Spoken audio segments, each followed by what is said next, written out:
రంగారెడ్డి జిల్లా కల్వకుర్తి నియోజకవర్గ పరిధిలోని ఆమనగల్, కడ్తాల్, తలకొండపల్లి మండలాలలో రెండో విడత సర్పంచ్ ఎన్నికల పోలింగ్ ప్రశాంతంగా ముగిసింది.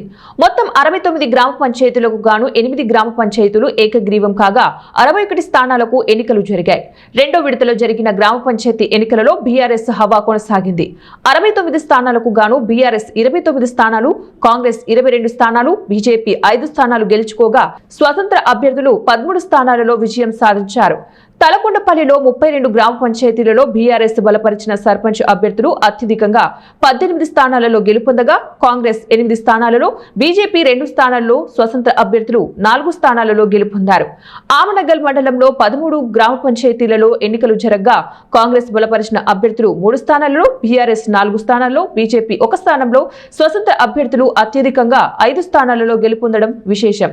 కడ్తాల్ మండలంలోకి వస్తే మొత్తం 24 గ్రామ పంచాయతీలకు ఎన్నికలు జరగగా కాంగ్రెస్ బలపరిచిన 11 మంది అభ్యర్థులు గెలుపొందగా బీఆర్ఎస్ బలపరిచిన అభ్యర్థులు 7 స్థానాలలో, బీజేపీ 2 స్థానాలలో, స్వతంత్ర అభ్యర్థులు 4 స్థానాలలో గెలుపొందారు.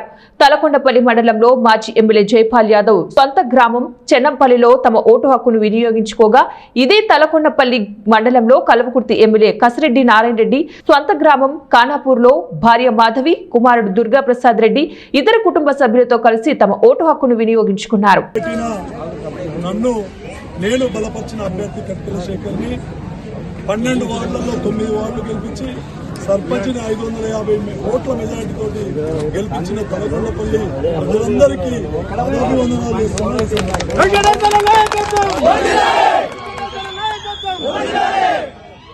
ఎన్నో అబద్ధాలు వేసిర్రు, ఎన్నో కుయుక్తులు వండిర్రు, మాలలు వేసుకొని అయ్యప్ప మాలలు వేసుకొని అబద్ధం మాట్లాడిండ్రు.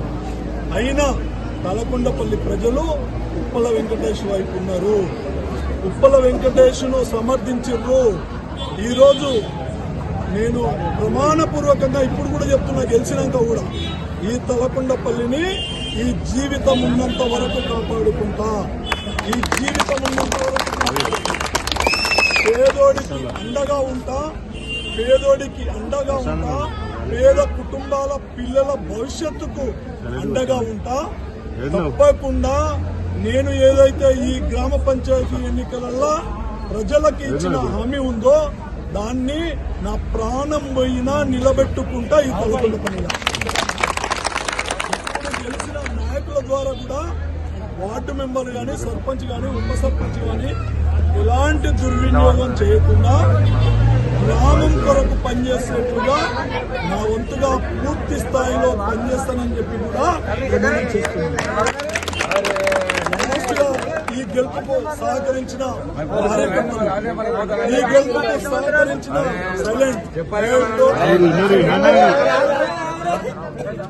ఈ గెలుపుకు సహకరించిన కార్యకర్తలకు, నాయకులకు పేరు పేరున పాదాభివందనాలు తెలియజేస్తున్నారు.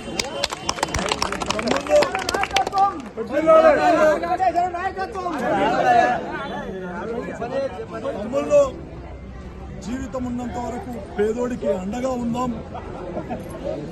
ఎస్సీ, ఎస్టీ, బీసీ బలహీన వర్గాలను అభివృద్ధిలోకి తెచ్చేందుకు, పేదరిక నిర్మూలనకు ఈ తలకొండపల్లి ఒక దేవస్థానం కావాలా. పేదరిక ఆపదలో ఉన్నప్పుడు పేదవాళ్లకు సహాయం చేయడానికి ఈ తలకొండపల్లి ఒక మెట్టి నిల్లు కావాలా. ఆ విధంగా ప్రయత్నం చేస్తాం. తప్పకుండా తలకొండపల్లిలో మాకిచ్చిన గౌరవాన్ని శిరస్సు వంచి కాపాడుకుంటాం. జీవితం ఉన్నంత వరకు ఈ గ్రామాన్ని మర్చిపోం. 30 సంవత్సరాలు అవుతుంది. ఈరోజు 30 సంవత్సరాల నుండి ఎప్పుడు ఎలక్షన్లు వచ్చినా గెలిపించిన ఈ గ్రామ ప్రజలకి పేరు పేరున అభినందనలు తెలియజేస్తున్నా. నేను కావాలనుకుంటే నన్ను గెలిపించండి, నేను వద్దనుకుంటే నన్ను ఓడగొట్టండి అని కూడా చెప్పిన. ఈరోజు నేను కావాలని గ్రామ ప్రజలు కోరుకొని నన్ను ఆశీర్వదించారు. నేను పెట్టిన బిడ్డలని ఆశీర్వదించారు. మీ అందరికి కూడా పాదాభివందనం చేస్తున్నా. ఈ గ్రామ ప్రజలు తలకొండపల్లి మండలంలో కూడా అనేక గ్రామాలు ఈరోజు బీఆర్ఎస్ పార్టీ జెండా ఎగరేసినాయి. గ్రామీణ ఎలక్షన్లల్లా, గ్రామ పంచాయతీ ఎలక్షన్లల్లా తలకొండపల్లిలో కాంగ్రెస్ కన్నా అధికార పార్టీ కన్నా ఎక్కువ స్థానాలను కైవసం చేసుకుంది బీఆర్ఎస్ పార్టీ. అంతేకాకుండా అధికారంలో ఉన్న కాంగ్రెస్ పార్టీకి 3,300 ఓట్లు పోలైతే 20% మాత్రమే ఓట్లు వచ్చినాయి. అంటే ఈ అధికార పార్టీని ప్రజలు విస్మరించారనే దానికి ఇంతకన్నా నిదర్శనం లేదు. అందుకని ఆ దేవుడు, ఆ నరసింహస్వామి, ఆ పరమేశ్వరుడు, ఆ పోచమ్మ తల్లి, ఆ మైసమ్మ తల్లి, ఈరోజు ఆ కాళికాదేవి అందరి ఆశీర్వాదం మన మీద ఉంది. ఆ దేవతల ఆశీర్వాదంతో మన పిల్లలు బాగుండాలి, మనం బాగుండాలి, మనం చేసే పనులు కూడా 10 మందికి అవసరం వచ్చే విధంగా ఉండాలి. నిస్వార్థంగా, నిజాయితీగా తల్లి